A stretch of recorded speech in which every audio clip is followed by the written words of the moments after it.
bahwa apa yang ada di langit, apa yang ada di bumi. Yang di langit apa saja ya kita tidak tahu, yang tahu hanya Allah. Yang kita diberi penjelasan itu malaikat. Apakah cuma malaikat? Ya kita juga nggak tahu. Pengetahuan kita sangat terbatas.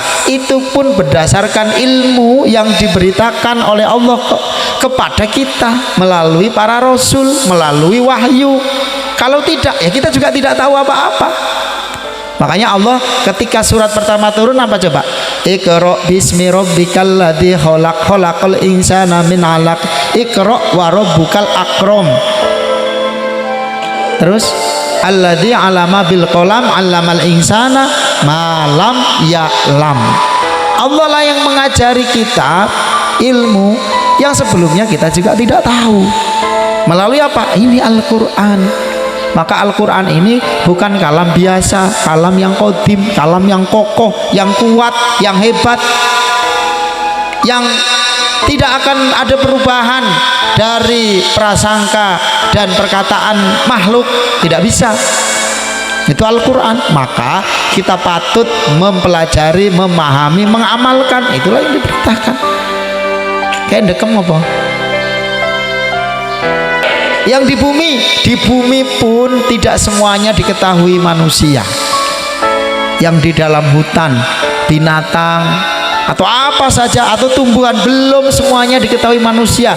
Berbagai riset belum bisa mengetahui, apalagi yang ada di lautan, di kedalaman di atas 5 kilo sampai 10.000 meter dan seterusnya. Banyak manusia yang belum mengetahui karena juga penyelaman mungkin belum sampai ke dasar ya. Karena menyelam itu semakin dalam maka tekanan air semakin kuat. Karena tekanan air semakin kuat maka gendang telinga itu bisa jebol. Karena saking kuatnya tekanan air itu. Wallahu a'lam. Maka banyak sekali yang belum diketahui oleh manusia. Apa isinya di dalam laut itu? Itu yang nampak ya. Yang nampak di daratan, di lautan itu kan bisa nampak. Apalagi yang berada di perut bumi. Banyak yang belum diketahui manusia. Ini apalagi kok di langit.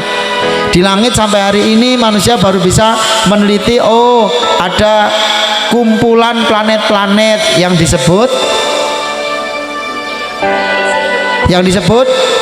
susunan tata surya. Lah ini kumpulan tata surya yang disebut galaksi. Susunan kumpulan galaksi yang disebut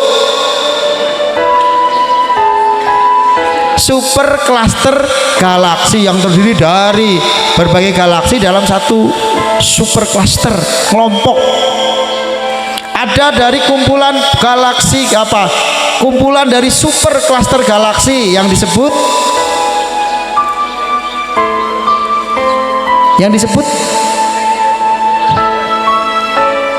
apa? Inekea. Kalau itu digambarkan itu seperti apa? Jaring-jaring gitu ya. Ada susunan dari berbagai kelompok-kelompok itu dalam satu bulatan yang menurut riset juga, tapi kenyataannya kan juga belum ada yang keluar jagat raya lalu melihat dari sana. Ini baru apa yang disebut dalam satu bulatan itu disebut apa? Golek dhewe. Bahaya orang tuh ngerti apa. Sallallahu Muhammad. Semuanya bertasbih kepada Allah. Isinya apa saja. Apakah yang ada manusia itu hanya di planet bumi? Manusia juga nggak mampu menjangkau ilmunya. Yang diketahui sampai hari ini, di luar sana terdapat triliunan planet-planet seperti bumi. Tapi apakah ada manusianya atau tidak? Yang hidup apakah makhluknya seperti manusia atau yang disebut mungkin dalam apa mitos-mitos alien ya? Itu pun baru penggambaran alien itu seperti itu. Yang katanya peradaban mereka lebih canggih, lebih keren, pesawatnya lebih canggih daripada pesawat yang dibuat manusia. Wallahu a'lam. Mungkin saja, mungkin lebih dari itu. manusia belum tahu. Tapi Allah menjelaskan bahwa semuanya bertasbih kepada Allah, memuji kebesaran Allah, karena semua adalah makhluk-makhluk ciptaan Allah. Wallahu a'lam.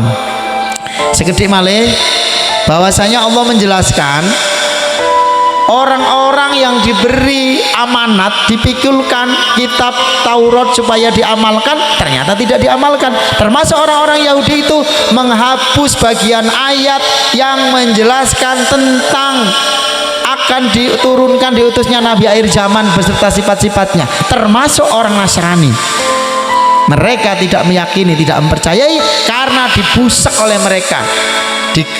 Jadi mana yang kira-kira mereka nggak suka, dibuang, dihilangkan gitu.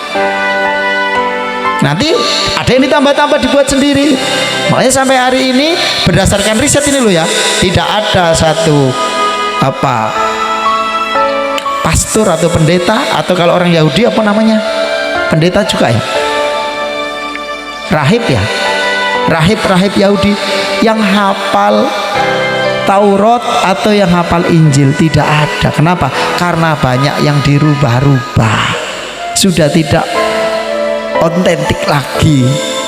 Tapi kalau Al-Quranul Karim, Gusti Allah sing janji, inna nahnu najalna dzikri fa inna lahu lahafidun. Sesungguhnya Gusti Allah sing janji, akulah yang menurunkan al-dzikri, Al-Quran ini, dan aku yang akan menjaganya. Selagi dunia ini belum mau kiamat, maka Al-Quran pasti akan terjaga. Tapi akan datang waktunya nanti ketika sudah mendekati kiamat, Al-Quran akan musnah, artinya tidak terjaga lagi. Apakah tahu-tahu tulisannya hilang, ataukah hafalannya hilang, ataukah orang-orang nggak ada lagi yang mau memahami sehingga Al-Quran itu sudah tidak tercermin dalam kehidupan lagi, hilang. Nek wis kaya ngono ya wis, alamat sudah dekat kiamat. Wallahu a'lam. Ini aja sebenarnya sudah dekat karena sudah banyak tanda-tanda besar.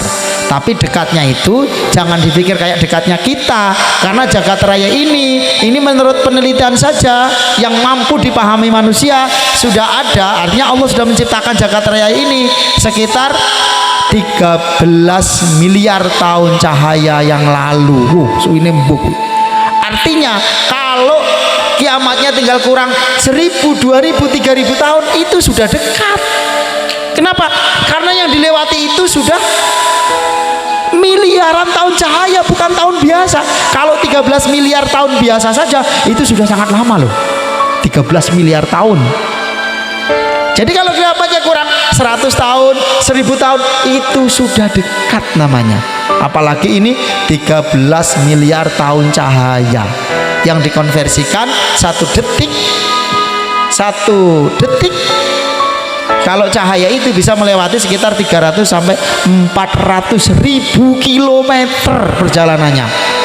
Berarti berapa kali lipatnya? Artinya wis dekat. Gitu loh.